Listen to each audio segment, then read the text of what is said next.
Bonjour et merci d'être avec nous. Le roi Albert II pointé du doigt pour une histoire de gaspillage d'eau. L'affaire est relayée par le quotidien français Libération. Le couple, je le rappelle, a une résidence dans le sud de la France et il n'aurait pas respecté les règles de restriction l'été dernier. Les détails avec Daniel Velter. Châteauneuf-Grasse, une charmante commune de 3700 habitants du sud de la France, entre Cannes et Nice.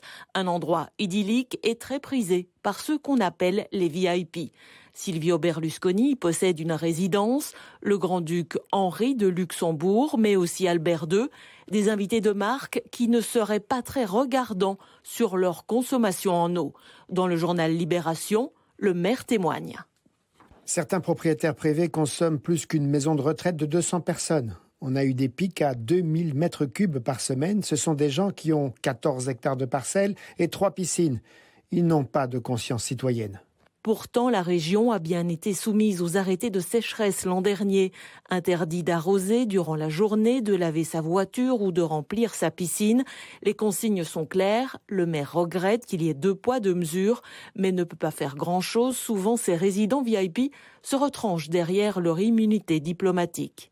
Une situation fâcheuse qui a finalement fait réagir à la maison du roi Albert. Sa propriété de Châteauneuf-Grasse aurait été victime d'une fuite d'eau l'an dernier. Une fuite qui a pu être aujourd'hui colmatée, mais qui expliquerait cette surconsommation. Le palais ajoute que les anciens souverains sont évidemment conscients des enjeux liés à la consommation d'eau.